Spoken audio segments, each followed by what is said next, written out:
Bismillahirrahmanirrahim. Assalamualaikum warahmatullahi wabarakatuh. Hadirin sekalian, pada bagian lanjutan ini kita memasuki satu isu strategis dalam pendidikan abad ke-21, yaitu literasi digital dan hubungannya dengan pembelajaran multikultural. Nah, teman-teman, pembelajaran multikultural pada era digital membutuhkan kemampuan siswa dalam memahami keberagaman budaya melalui informasi yang mereka temui secara online.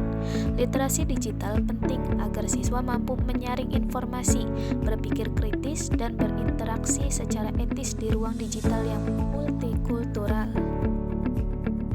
Nah, di sini ada pengantar konseptual. Literasi digital bukan hanya keterampilan teknis, tetapi kemampuan kritis, etis, dan kolaboratif dalam mengelola informasi, komunikasi, dan interaksi pada ruang digital multikultur.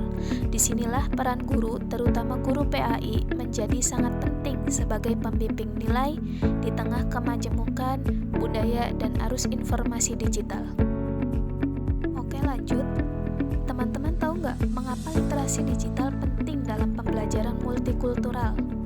Nah, di sini ada 3 urgensi utama.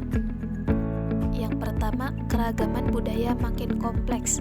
Peserta didik hidup dalam ruang sosial yang heterogen, berinteraksi dengan beragam budaya, nilai, bahasa, dan identitas terutama melalui internet. Yang kedua, ada informasi tidak lagi netral. Media digital menyajikan informasi bercampur, fakta, opini, bias, dan bahkan ujaran kebencian. Siswa perlu kemampuan filtrasi, evaluasi, dan berpikir kritis. Terus, yang selanjutnya ada pembentukan karakter multikultural. Literasi digital membantu siswa memahami perbedaan, mengelola konflik, dan membangun toleransi, nilai inti pendidikan multikultur.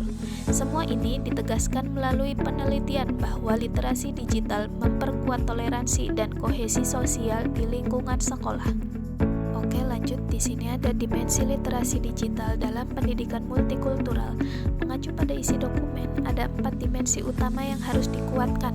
Yang pertama, akses informasi. Siswa perlu mampu menemukan informasi yang relevan, terpercaya.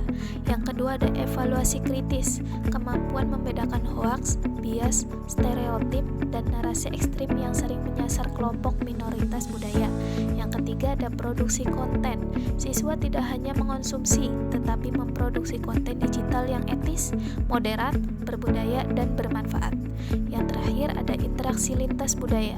TIK memungkinkan kolaborasi antar budaya melalui forum digital, video conference, proyek daring, dan sebagainya.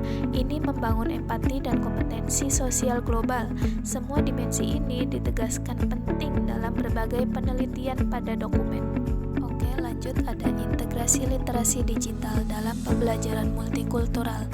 Berikut strategi kunci yang diturunkan dari dokumen itu. Yang pertama, ada pembelajaran aktif berbasis teknologi.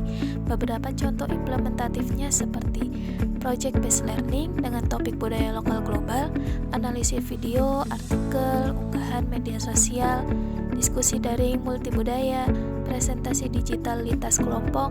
Pendekatan ini meningkatkan kritis, kolaboratif, dan toleransi budaya. Nah, lanjut. Di sini ada penguatan kompetensi digital guru. Dokumen menekankan bahwa guru yang kompeten secara digital mampu merancang pembelajaran inklusif dan dialogis untuk siswa yang beragam. Program yang perlu dilakukan yaitu pelatihan e-learning, pembuatan konten digital, manajemen kelas virtual, etika digital, penggunaan multimedia multikultur. Dan selanjutnya poin C yaitu ada inovasi media learning. Teknologi dapat memfasilitasi pengalaman belajar multikultural, platform LMS, video interaktif, game edukasi, simulasi budaya, forum reflektif, media digital melatih berpikir kritis, analisis perspektif budaya, dan resolusi konflik. Dan poin D yaitu ada pembentukan karakter multikultural berbasis digital. Nilai yang diasah yaitu toleransi, anti-diskriminasi, empati, moderasi, kecerdasan sosial digital. Dokumen menegaskan bahwa pendidikan multikultural yang kuat akan meminimalisir konflik sosial dan meningkatkan kohesi masyarakat.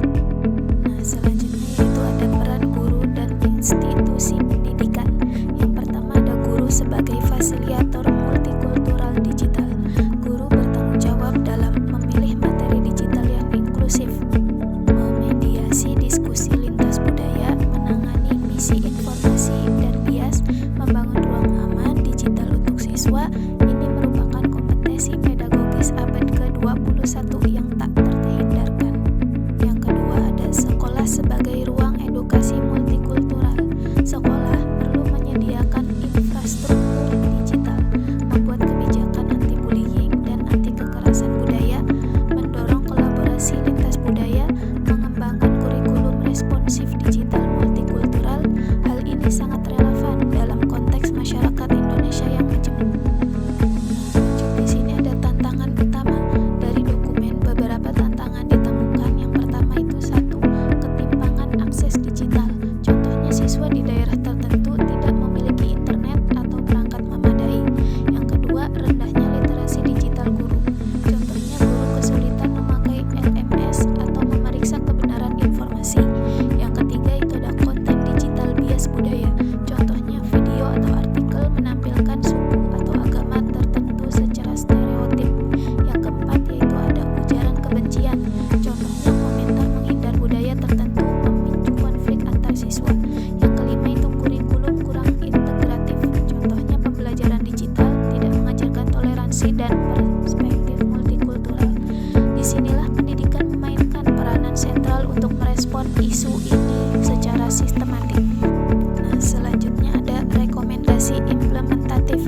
Untuk memaksimalkan integrasi literasi digital multikultural, saya merekomendasikan satu, penguatan kurikulum multikultural berbasis digital, mengintegrasikan aspek multikultural pada setiap mata pelajaran termasuk pendidikan agama Islam. Yang kedua, pelatihan guru literasi digital profesional. Guru harus dapat mengelola pembelajaran berbasis teknologi secara efektif. Yang ketiga, program peningkatan kesadaran moderasi digital, anti hoak, anti kebencian, dan edukasi digital. 4, yaitu ada model PJBL, lintas budaya secara online. Siswa mengerjakan proyek budaya secara kolaboratif. Yang terakhir, yang kelima, ada penguatan infrastruktur dan akses digital merata, agar semua siswa punya kesempatan belajar yang setara. Baik, sebagai penutup, izinkan saya menegaskan satu gagasan. Literasi digital bukan hanya keterampilan, tetapi peradaban, dan pendidikan multikultural bukan hanya wawasan, tetapi masa depan. Integrasi keduanya akan melahirkan generasi yang cakap digital, toleran, berwawasan global, berakhlak sosial, serta siap menyongsong Indonesia emas yang inklusif dan berkeadaban. Baik, terima kasih. Semoga bermanfaat. Kurang dan lebihnya mohon maaf. Wassalamualaikum